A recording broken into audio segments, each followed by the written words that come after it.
जो बेटा last class में अपन जब पढ़ रहे थे तो अपन ने हाइड्रोकार्बन में एल्केन वाला पोर्शन पढ़ा था। अपन सिर्फ वही पोर्शन पढ़ रहे हैं जो अपन ने पढ़ा नहीं है। जो पढ़ लिया उसके बारे में कोई डिस्कशन नहीं कर रहे। बाकी आप, मैं आपको एनसीईआरटी जैसे आपने इतने दिन से पढ़ रहे हो तो आपको एनसीईआरटी में जैसे जैसे बोलता जाऊंगा, एनसीईआरटी जो टॉपिक नहीं पढ़ा है चैप्टर वाइज सिर्फ उन्हीं पे फोकस कर रहे हैं। आज अपन बात करते हैं बेटा एल्कीन की। किसकी बात करते हैं बेटा? इस एल्कीन में जब तुम एनसीईआरटी में खोल के पढ़ने बैठोगे तो सब पढ़ते जाओगे, इसमें कोल्बे इलेक्ट्रोलाइसिस को छोड़ के। किसको छोड़ के बेटा? कोल्बे इलेक्ट्रोलाइसिस पढ़ाया हुआ है सबको है। ये कौन सा एसिड है बेटा? सक्सेनिक एसिड है। तो सक्सेनिक एसिड तो ये होता है बेटा, 4 होते हैं ना कार्बोक्सिलिक एसिड। तो आपको पता है कि कोल्बे में पहले NaOH डालते हैं। क्या डालते हैं? ताकि सारा H2 निकल गया। उसके बाद कोल्बे में क्या करते हैं कि CO2 उड़ा दो। क्या उड़ा दो? अगर मैं दोनों जगह से CO2 उड़ा दूं, यहाँ पे भी फ्री रेडिकल बनेगा और यहाँ पर भी। और फिर क्या कहा था बेटा? फ्री रेडिकल को आपस में जोड़ दो। तो अगर यहाँ पे देखो एक ही कार्बन पे दोनों जोड़ोगे तो डबल बॉन्ड आ जाएगा कि नहीं आ जाएगा? जबकि एल्केन में दो अलग अलग थे तो एल्केन बनती थी दुगने कार्बन की। दोनों से CO2 उठाओ, बाद में बचे हुए सबको जोड़ दो। इसमें CO2 उड़ाने के बाद जोड़ो तो क्या बनेगा? एल्कीन। ये एनोड पे होती है। किस पे होती है? इस तरह एनोड कैथोड वाला पंगा क्या है ये तो मैं इलेक्ट्रो केमिस्ट्री में पढ़ाऊंगा। एनोड कैथोड क्या अभी समझ लो, एनोड पे होती है। ठीक है, बाकी सब पढ़ाया हुआ है इसमें। सीधे फिजिकल प्रॉपर्टी पे आते हैं। तो देखो वहां पे था बेटा आपके पास C1 से लेके C4 तक गैस थे और नियोपेंटेन भी गैस था। फिर C5 से C17 लिक्विड थे और 17 से ऊपर वैक्सी सॉलिड थे। और उसमें यह था कि जो उसके लिक्विड फॉर्म है वो बहुत अच्छी सॉल्वेंट भी होती है। यहाँ C1 से C3 गैस है, C4 से C20 लिक्विड है, उसमें C5 से C17, इसमें C4 से C20 और उससे ऊपर वाले सॉलिड। जनरली बेटा जो सिस फॉर्म होता है ना उसका डाइपोल मोमेंट क्या होता है? ज्यादा होता है। सिस फॉर्म है उसका डाइपोल मोमेंट क्या होता है? ज्यादा। ये सिस फॉर्म है,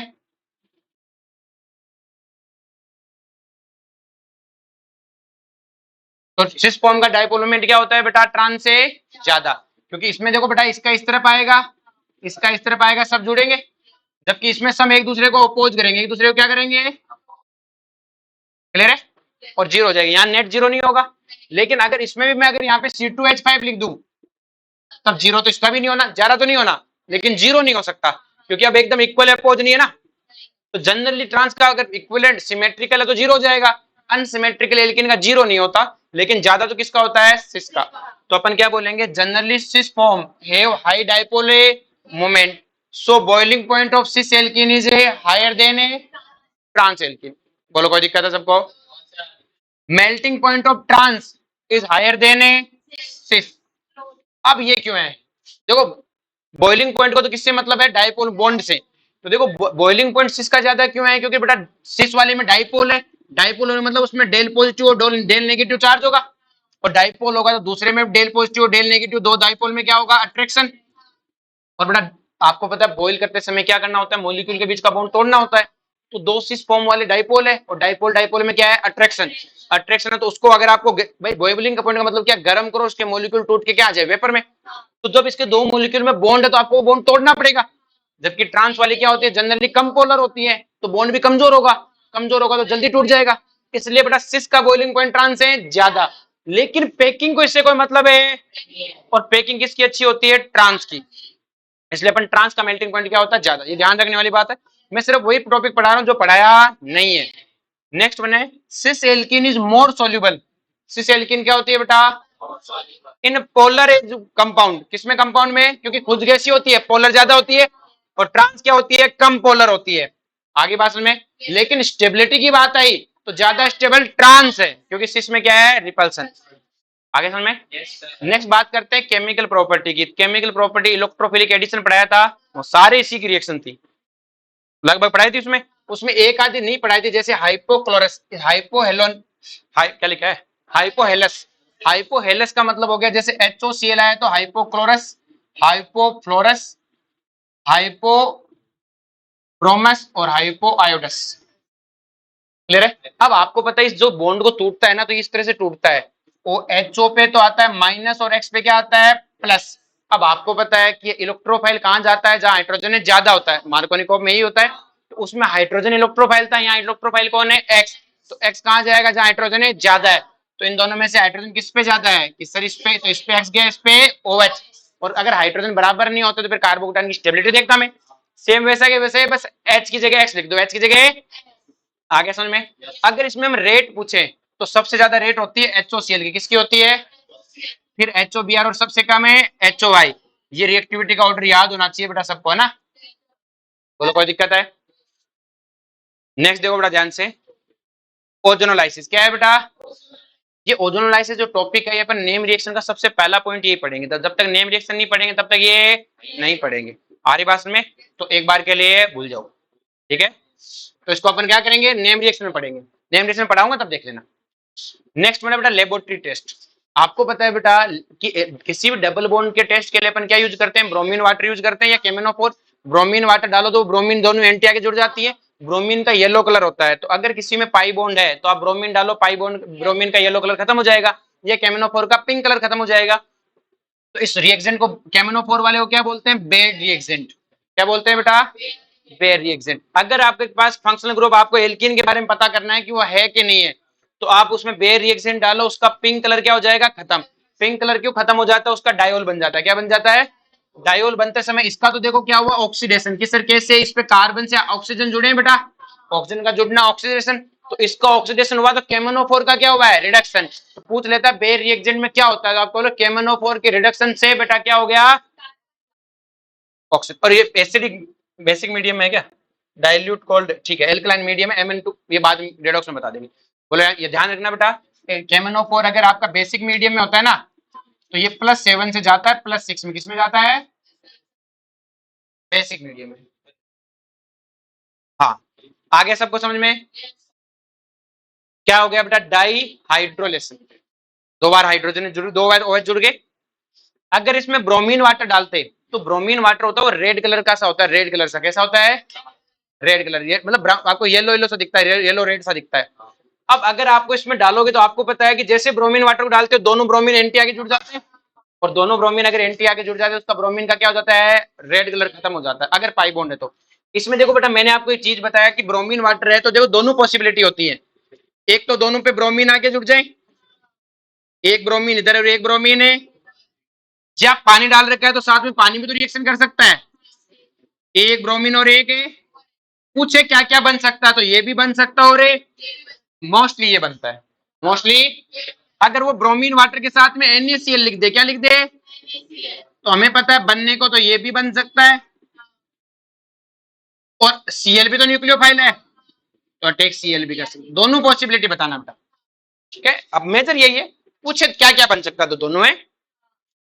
आगे सब क्वेश्चन में ये था एल्कीन, इतना सही। नेक्स्ट वन है, और सब पढ़ा दिया है, एनसीईआरटी खोलो पढ़ो।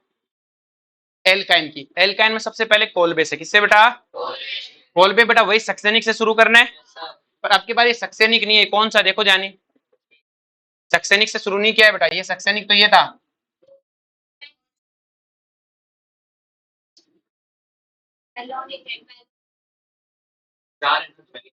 चार है तो क्या होगा? देखो चार में भी एक तो था मालिक वाला था, एक मेलिक वाला था, और एक फॉर्मिक वाला था। कोई सही हो बेटा, दोनों से बनेगा। देखो आपको ये लिखवाए थे, ये तो था फॉर्मिक। क्या था? फॉर्मिक बताया ना, क्लियर है? एक आपको बताया था, एक तो मालिक था, एक मेलिक था, और एक फॉर्मिक था। तो ये सक्सेनिक नहीं है, चाहे मेलिक हो या फॉर्मिक हो, दोनों ही चलेगा, क्योंकि एक डबल बॉन्ड पहले से ही है। तो कोलबे में क्या होगा? CO2 उड़ेगा। पहले यहां से स्टार्ट हुआ, NaOH डाल के O नेगेटिव बना, CO2 उड़ते, दोनों पे क्या है? फ्री रेडिकल, जोड़ दो। नेक्स्ट वन है बेटा preparation of higher alkyne by Grignard reaction. आपके पास अगर कोई टर्मिनल एल्काइन है, कौन सी एल्काइन है बेटा? अगर उसमें मैं ग्रिग्नार्ड डाल दूं या NaNH2 डाल दूं, ग्रिग्नार्ड का R पे नेगेटिव चार्ज है, इसने जिंदगी भर करना है क्या है? H खाना है, वो भी मोस्ट एसिडिक। तो जैसे इस H को खा जाएगा क्या बन जाएगा? नेगेटिव। NaNH2 डाल दो, इसमें भी H खा लेना है, लेकिन NaOH की औकात नहीं इसका H+1 खा जाए। कि सर कैसे? क्योंकि मैंने जीओसी में पढ़ाया था, अगर आपको लगे खा सकता है कि नहीं खा सकता, तो आप रिएक्शन करवा दो। आप रिएक्शन है सर OH- खा सकता है, मैंने कहा करवा दे भाई। तो जैसे रिएक्शन करवाई, आपको बना क्या बना? पानी में H2O। तो इधर ये इसने H+ डोनेट किया तो ये एसिड, और ये OH- ने H+ लिया तो इधर ये एसिड। प्रोडक्ट और रिएक्टेंट के एसिड में कंपेरिजन करो, प्रोडक्ट का एसिड क्या है, स्ट्रॉन्ग, तो रिएक्शन है, जबकि ये चीज NH2 से कराते तो अमोनिया बनता, अमोनिया वीक एसिड है। आगे समझ में। अब आपके पास ये बन गया। अब आपको पता है मैं इस पे कार्बन पे नेगेटिव में किसी RI से रिएक्शन करा दूं, ये क्या है, लिविंग ग्रुप है और ये न्यूक्लियोफाइल अटैक करके क्या हायर एल्काइन बना देगा या नहीं बना देगा, समझा क्या। नेक्स्ट बना बेटा प्रिपरेशन ऑफ इथाइन और एसिटिलाइन, इथाइन को दूसरा नाम है एसिटिलाइन। देखो इथाइन को क्या बोलते हैं, एसिटिल आइन। देखो इसका नाम से कई बार कंफ्यूज जाता है, इन समझ के बच्चे को क्या लगता है डबल बॉन्ड होगा, अरे वो एथीन होता है, क्या होता है एथीन, ये एसिटिलीन है, क्या है बेटा एसिटिलीन। एसिटिलीन किसको बोलते हैं बेटा, इसको। अब देखो इसको कैसे बनाते हैं, कैल्शियम कार्बाइड से। देखो कल मैंने आपको एल्यूमिनियम वाला पढ़ाया था, एल्यूमिनियम कार्बाइड था और बेरियम कार्बाइड था, ये था सॉरी, इसका हाइड्रोलाइसिस कराऊं तो मुझे पता है, मैंने कहा तोड़ दो बेटा, तो एल्यूमिनियम पे -3 है तो कार्बन पे कितना आना चाहिए, -4, और पानी डालने पे क्या बन जाएगा, CH4 बन जाएगा। इसी तरह इसमें भी बेटा C पे कितना आएगा, -4, पानी डालने में CH4 बन जाएगा। लेकिन अगर मैं इसको तोड़ू कैल्शियम कार्बाइड को, तो कैल्शियम C2, तो कैल्शियम में +2 तो C2 पे 2 तो एक कार्बन पे क्या है -1, -1 तो कोई चीज ही नहीं होती, क्योंकि कार्बन -1 में पानी डालूंगा तो CH बनेगा, CH तो होता है, इसका मतलब ये C2 एक मोलिक्यूल है, और C2 में पानी डालूंगा तो क्या बनेगा, C2H2, क्योंकि C2 टूटेगा नहीं। यहाँ तो मैंने कहा 4 अलग अलग कार्बन है, यहाँ पे भी मैंने कहा कार्बन अलग अलग है, लेकिन यहाँ पे मैं कार्बन को अलग अलग करूं तो कुछ बनता ही नहीं है। इसका मतलब है कार्बन C2 और C2 दो H प्लस लेगा तो C2H2, C2 पे 2 माइनस चार्ज है तो C2H2, C2H2 क्या होता है एस्टिलाइन। बोलो कोई दिक्कत है, आगे समझ में। दूसरा इसे बनाने का तरीका होता है कि मेथेन का इलेक्ट्रिकल आर्क डालो, मेथेन में क्या डालो, चीज याद रखना, मेथेन का इलेक्ट्रिकल आर्क डालते क्या बन जाएगा, एस्टिलाइन, क्या बन जाएगा, बोलो कोई दिक्कत है। बिजली के मतलब हाई जैसे ओपन होता है ना, एक बिजली गड़गड़ाती हुई बिजली आती है ना, तो बहुत भयंकर तरीके से प्रेशर से डालो, बहुत मतलब हाई वोल्टेज की बिजली डाल दो, ठीक है। नेक्स्ट मैंने ब्रेथोड प्रोसेस, इसमें क्या करता है, कार्बन होता है ना बेटा, उसको हाइड्रोजन की प्रेजेंस में 1200 डिग्री पर क्या करो बेटा, गर्म, क्या बन जाएगा, एस्टिलाइन। ये सीधे याद रखने वाले मेथड है। नेक्स्ट वन है बेटा फ्रॉम हेलोजन, किससे बेटा, अब देखो बेटा हेलोजन में आपके पास CHI3 है बेटा, दूसरा CHI3 है, मैंने इसमें डाल दिया Ag, क्या डाल दिया, क्या काम है इस Ag का, जिंदगी में किया क्या इसने, आई छोड़ेगा, तो 3 इसके आई खा जाएगा, 3 इसके आई खा जाएगा, बचेगा एक CH, दूसरे का, इसने कहा मेरा भी कोई नहीं, इसने कहा मेरा भी, चला है तो फिर बॉन्ड बनाते हैं, याद रह जाएगा ये। चलो नेक्स्ट वन फिजिकल प्रॉपर्टी, तो बेटा alkyne are relatively non polar, ये नॉन पोलर होते हैं जनरली, जैसे ये है बेटा, बताओ ये कैसा आएगा, non polar.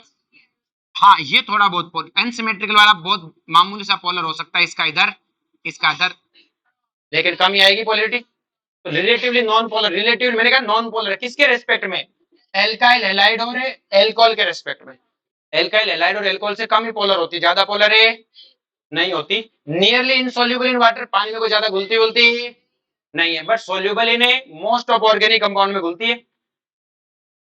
एसिलाइन, propyne and the butyne are gas, शुरू के 3 गैस हैं, शुरू के 3 क्या है, गैस, और एल्कीन में भी तो यही था, शुरू के 3 क्या थे, gas. Boiling point of alkyl are nearly the same as the alkene, इसके बॉइलिंग पॉइंट ऐसे ही होते हैं जैसे एल्कीन के होते हैं, जैसे दो कार्बन की अगर एल्काइन है तो 2 कार्बन की एल्कीन के बराबर इसके बॉइलिंग पॉइंट और मेल्टिंग पॉइंट होते हैं। बोलो कोई दिक्कत है, with same number of carbon atom, अगर आप 2 कार्बन की एल्कीन के लेते हो तो 2 कार्बन की एल्काइन ले लो, बराबर सेम, मतलब नियर बाय सेम से रहते हैं, वो कोई पूछने वाला नहीं। फिर है बेटा मर्क्यूरेशन है हाइड्रोलाइसिस ऑफ एल्काइन, कि sir mercuration hydrolysis, mercuration demercuration कराते थे आप तो मैंने याद करो कि मैं कहता था कि उसमें थोड़ा सा पंगा है, आंसर तो मैं उससे सही निकाल देता था। आप याद करो डबल बॉन्ड का तो होता है मर्क्यूरेशन डीमर्क्यूरेशन, वो आपको मैंने पूरा बताया था, सोडियम बोरो, इसमें मैंने कहा था सोडियम बोरोहाइड्रेट की जरूरत ही नहीं है, उसके बिना भी काम हो सकता है, कि सर कैसे, मुझे उसमें तो देखो याद करो, मैं जब एल्कीन का करवाता हूँ मर्क्यूरेशन डीमर्क्यूरेशन, तो कुछ इस तरह से कराता था, CH3 CH double bond CH2, उसमें हमें चाहिए एसीटेट पानी, और लास्ट में क्या चाहिए बेटा, सोडियम है BH4। इसमें क्या होता था कि सर हाइड्रोजन वहां जाता जहां हाइड्रोजन ज्यादा है, या फिर स्टेबिलिटी देखता कार्बोकेटाइन के बराबर होने पे, तो हाइड्रोजन यहाँ जाता, हाइड्रोजन यहाँ जाता, यहाँ कार्बोकेटाइन आता, यहाँ कौन आ जाता, OH, पानी डाला तो OH और एल्कोहल डालता तो OR। क्लियर है? ये तो मर्क्यूरेशन डीमर्क्यूरेशन है। अब वहां पर मैंने क्या उस वक्त समझाने के लिए इसको वैसा ही बता दिया था। रियलिटी में थोड़ा सा अलग है, ये थोड़ा सा देखो कैसे कि मैंने इसमें डाला मर्क्यूरेशन Hg2+ डाला इन H2SO4, इसमें इतना लिखा आता है प्लस पानी। अब आपको पता है Hg2+ है, ये क्या है बेटा, इलेक्ट्रोफाइल है। तो वही बात है, इलेक्ट्रोफाइल है तो हाइड्रोजन, हाइड्रोजन कहां गया, जहां हाइड्रोजन है ज्यादा है तो इलेक्ट्रोफाइल है, तो H कहां जाएगा बेटा, इस पे जाएगा। यहाँ डबल बॉन्ड बना और ये पॉजिटिव चार्ज क्या है, ज्यादा स्टेबल, क्योंकि इसका क्या लग रहा है प्लस आई, प्लस H तो नहीं लगता। अब कार्बोकेटाइन की स्टेबिलिटी ज्यादा है। अब मुझे पता है ये कार्बोकेटाइन की माइग्रेट भी। अब अगले स्टेप में कौन अटैक करता है, H2, और H2 अटैक करते हैं यहाँ क्या जाता है OH, क्या जाता है बेटा। अब आपको पता है ये कौन है, इनोल है। इनोल है तो क्या होगा, टोटोमेरिज्म, तो आपने टोटोमेरिज्म करवा दी। फिर Hg आ गया, अब ये फिर से टोटोमेरिज्म कर सकता है, तो अब की बार टोटोमेरिज्म में CH बॉन्ड टूट सकता है या CHG बॉन्ड टूट सकता है, और CHG बॉन्ड कमजोर होगा, आयनिक होगा कुछ, तो ये यहाँ से टोटोमेरिज्म करेगा बेटा। और जैसे ही टोटोमेरिज्म करेगा O पे क्या आ गया, नेगेटिव। अगर मैं पानी डाल दूं तो क्या होगा बेटा, O नेगेटिव OH आ जाएगा, और ये फिर से टोटोमेरिज्म कर लेगा। रियलिटी में मैकेनिज्म ये है, पर हमारा तो काम ऐसे ही बन रहा था कि क्या सर कि डबल बॉन्ड है, हाइड्रोजन वहां जाएगा जहां हाइड्रोजन है ज्यादा है, तो यहाँ हाइड्रोजन जाएगा और यहाँ OH, सीधा टोटोमेरिज्म करा दो। मैकेनिज्म का क्या काम, लेकिन मैकेनिज्म से हमें ये पता लगता है दोनों के लिए अलग अलग रिएक्जेंट चाहिए, दोनों के लिए अलग अलग है। यहाँ सोडियम बोरोहाइड्रेट की जरूरत नहीं, मरकरी टोटोमेरिज्म से बाहर निकाली जा सकती है, लेकिन हम तो ये तो ट्रिक है, मेथड है, अपन तो ट्रिक से करेंगे। किससे करेंगे, अगर मान लो मैं आपको ये वाली एल्काइन दे देता CH3C triple bond C CH2CH3, मैंने कहा अब बताओ, अब तो हाइड्रोजन बराबर है, तो आप कहते हैं सर डरने की कोई बात नहीं है, एक बार आप हाइड्रोजन दोनों जगह जोड़ के देख लो, एक बार हाइड्रोजन लिख लो दोनों को, हमें पता है एक पाई बॉन्ड तो जाएगा, तो हाइड्रोजन एक बार में यहां जोड़ू तो कार्बोकेटाइन यहां बनेगा, और अगर मैं हाइड्रोजन यहां जोड़ू तो कार्बोकेटाइन है यहां, तो सिर्फ प्लस आई देखना होता है, क्या देखना होता है, प्लस आई। बताओ इस वाले को ज्यादा प्लस आई मिल रहा है कि नहीं मिल रहा, तो इसका मतलब ये कार्बोकेटाइन ज्यादा स्टेबल, यही बनेगा। आगे बात में डबल बॉन्ड पे सिर्फ प्लस आई देखना होता है, प्लस है तो देखना ही, इस वाले में देखो तो इसको तो सिर्फ इसका प्लस आई मिल रहा है, जबकि इसको इतना बड़ा, इसका मतलब हाइड्रोजन यहाँ जाएगा, यहाँ कार्बोकेटाइन, जहां कार्बोकेटाइन वहां कौन आएगा, OH, टोटोमेरिज्म। और डबल बॉन्ड होता तब तो दिक्कत ही नहीं थी। नेक्स्ट है साइक्लिक पॉलीमराइजेशन, साइक्लिक है when alkyne is pass through red hot tube, किससे निकाला जाए बेटा, मतलब एल्काइन को, अगर हम एल्काइन को रेड हॉट ट्यूब से निकालते हैं तो क्या बन जाता है, बेंजीन, क्या बन जाता है, बेंजीन। देखो इस तरह से, ये एक एल्काइन है, ये दूसरी एल्काइन, और ये इसका पाई बॉन्ड यहां चला जाता है, इसका पाई बॉन्ड यहां, और इसका पाई बॉन्ड है, ध्यान रहे बेटा एल्काइन। अब देखो क्वेश्चन कैसे लिखता है वो लिखता है carbon plus hydrogen electrical, sorry CH4 इन हाइड्रोजन इलेक्ट्रिक आर्क, जैसे इलेक्ट्रिक आर्क लिखोगे क्या बनेगा, एल्काइन, और एस्टिलाइन बना, और एस्टिलाइन के आगे लिखेगा रेड हॉट ट्यूब, तो आप रेड हॉट ट्यूब लिखते क्या लिख दोगे, बेंजीन। इसी तरह कार्बन प्लस हाइड्रोजन 1200 डिग्री क्या बनेगा, एस्टिलाइन, रेड हॉट ट्यूब है बेंजीन। आगे बात में, अगर यहाँ पे सब्स्टिट्यूएंट होता तो वो सब्स्टिट्यूएंट सब पे होता, क्योंकि 3 बार आ रही है ना, 1 1 2 3, बोलो कोई दिक्कत है। नेक्स्ट है यूज ऑफ एस्टिलाइन, आपको बेटा इन सबके यूज याद करने हैं बेटा ना, किसके यूज किस किस में होते हैं, आप एनसीईआरटी से याद कर लेना, चाहे यहाँ से याद कर लेना, मुझे कोई दिक्कत है नहीं है। बेल्डिंग में यूज होती है, यहाँ पे यूज होती है, ठीक है, ये सारे यूज याद होने चाहिए बेटा। नेक्स्ट में देखो बेटा, अपने पास है टोलुइन टेस्ट, जो ये टोलुइन टेस्ट होता है ये AgNO3 होता है, क्या होता है बेटा, मैं टोलुइन टेस्ट में पढ़ाऊंगा तब फिर से पढ़ा दूंगा, AgNO3 होता है अमोनिकल AgO3। आरी बात में, एक और टेस्ट होता है फेलिंग टेस्ट, वो ये भी देती है, आरी बात में, तो ये टेस्ट पढ़ाऊंगा तो मैं और पढ़ा दूंगा, अभी तो मैंने आपको सिर्फ बता दिया ये टेस्ट होता है। एक क्यूप्रस क्लोराइड टेस्ट भी देती है, क्या देती है बेटा, क्यूप्रस Cu2Cl2 से रिएक्शन करके जो टर्मिनल एल्काइन, किसका टेस्ट है ये, टर्मिनल एल्काइन। तो अगर आपको कहते हैं कि एक तो आपके पास ये वाली एल्काइन है और एक डब्बे में ये वाली एल्काइन है, कैसे पता करोगे, तो आप कहोगे डाल दो इसके अंदर टोलुइन रिएक्शन, क्या डाल दो, बोलो कोई दिक्कत है, चलो जी।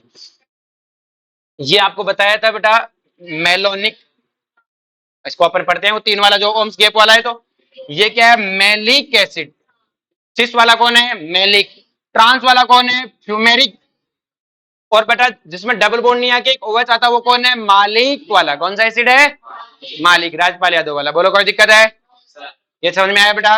तो इसको कैसे याद रखोगे, मालिक, और ये मालिक एसिड, इसमें ई एक्स्ट्रा है, एक ई, और ये ट्रांस वाला फ्यूमेरिक है। अब देखो बेटा कई बार हमसे पूछ लेता है कि इस मेलिक और फ्यूमेरिक में से किसका बॉइलिंग पॉइंट ज्यादा है। क्लियर है? तो देखो बेटा इस मेलिक में तो क्या बनेगा बेटा, इंट्रामोलिकुलर हाइड्रोजन बॉन्डिंग, और इसमें इंटर नहीं बनेंगे, क्या बनेंगे, इसमें तो इंट्रा बनेगी और इसमें इंटर। इंटर में क्या होगा बेटा, आपको पता है इंटर से बॉइलिंग पॉइंट ज्यादा आता है। समझ में आ रहा है ना कैसे आता है, कि सर आपने अपन ने पहले ही पढ़ा था, क्योंकि इसमें मॉलिक्यूल की चेन बनती है, तो मुझे नहीं लगता पढ़ाने की कोई खास जरूरत है।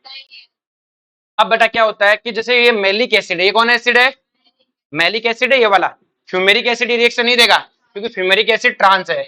अब देखो बेटा मेलिक एसिड में क्या होता है, बेटा मेलिक एसिड है, अगर मैं वेनेडियम ऑक्साइड डालूं, आपको पता है कार्बोक्सिलिक एसिड का डिहाइड्रेशन पे क्या बनता है, एनहाइड्राइड। तो क्या इसका डिहाइड्रेशन हो सकता है, दो कार्बोक्सिलिक एसिड रहा, और क्या बन जाएगा, मेलिक एनहाइड्राइड। क्या बन जाएगा, मेलिक एसिड से मेलिक एन। लेकिन फ्यूमेरिक एसिड से नहीं बनता, क्वेश्चन आता है क्यों, क्योंकि ट्रांस है। फ्यूमेरिक एसिड का बॉइलिंग पॉइंट भी ज्यादा है, लेकिन फ्यूमेरिक एसिड कैसा है बेटा, डाइपोल किसका ज्यादा है, मेलिक का, पर इसका बॉइलिंग पॉइंट ज्यादा होने के पीछे हाइड्रोजन बॉन्डिंग है, क्या है बेटा, इंटर, इसमें इंट्रा। क्लियर है? अब अगर हमारे सामने बेंजीन में O2 डाल के या फिर फिनोल में O2 डाल दे, तो ध्यान रहे इनका सीधा क्या बनाना है, मेलिक एनहाइड्राइड। मेलिक एनहाइड्राइड कई बार याद नहीं रहे तो मेलिक एसिड का डिहाइड्रेशन से बनता है, तो वैसा का वैसा प्रोडक्ट बनाना है। आगे समझ में? तो अब अपना हाइड्रोकार्बन में एक ओजोनोलाइसिस छोड़ के सब पढ़ा दिया है, आप एनसीईआरटी खोल के पूरा पढ़ लेना। क्लियर है? अब तुम 11th के में, अभी भी तुम 11th, तुम्हारी ऑर्गेनिक पूरी नहीं हुई है, ओजोनोलाइसिस बचा हुआ है, अभी तक तो तुम 11th पास ही नहीं में हो। मैं बता रहा हूं, मतलब अब जाके 11th का कोर्स हुआ एक तरह से। इतना पढ़ाने के बाद हाइड्रोकार्बन पढ़ाने लायक हुए हो, पूरा तो अभी पढ़ा है, सारी रिएक्शन आई अब तक पढ़ी, उसमें से 70% रिएक्शन है, ग्रिग्नाइड भी है, सब है। इतना पढ़ाते हैं तब जाके एकदम परफेक्ट हाइड्रोकार्बन पढ़ा सकते हैं। और देखो अब हाइड्रोकार्बन में कुछ था ही नहीं, बस जो चीजें अगला चैप्टर में तो और भी कम कम होंगे हमारे पास में। अगला चैप्टर अपने हेलो एल्केन हेलोइरिन पढ़ेंगे, और उसके बाद एल्कोहल फिनॉल है, ईथर। एल्कोहल फिनॉल ईथर में तो लगभग लैब टेस्ट है, लगभग क्या है, लैब टेस्ट है। फिर अपन नेम रिएक्शन पढ़ेंगे, तो इस वीक में अपना नेम रिएक्शन भी हो जाएगा, ये नेम रिएक्शन हो जाएगा, अगले वीक अपना कोर्स खत्म हो जाएगा। फिर मैं तुम्हें क्या कराऊंगा, एनसीईआरटी वाइज तो तुम पढ़ ही रहे हो, पढ़ते रहो, एनसीईआरटी का कोई पैरे में दिक्कत नहीं आएगी। अगर एक दो पैरा दिक्कत आती है तो पूछ लो, हर पैरा के लाइन का मतलब पता कर लो बेटा। ठीक है? पढ़ना एनसीईआरटी है, पढ़ना क्या है, बस उतना ही। लेकिन बेटा एनसीईआरटी अगर आप पढ़ रहे हो तो आपको पता पढ़ने के लिए इतना सब कुछ चाहिए, तो ये आपका एक रेफरेंस बुक सा हो जाएगा, और एनसीईआरटी आपका सिलेबस। पढ़ो एनसीईआरटी दबा के, मैं मना ही नहीं करता, पेपर कौन कहता है, जेईई मेंस और नीट का एनसीईआरटी से आता है, लेकिन उसके लिए पढ़ने के लिए इतना सब पढ़ना पड़ता। तुम एनसीईआरटी खोलो, सब लिखा हुआ है लगभग। अब कहोगे 70 से 80% लिखा, 20% तो इसलिए पढ़ाते हैं भाई, समझाएं कैसे, इधर उधर का समझाने के लिए 20-30% एक्स्ट्रा पढ़ाना पड़ता है। लेकिन मैं कहता नहीं उसे लास्ट टाइम याद करना है, लास्ट टाइम तो एनसीईआरटी, मैं इतना करा के फिर एनसीईआरटी का एक एक क्वेश्चन भी सोल्व करवा दूंगा। ठीक है? करते रहो। क्या, नहीं नहीं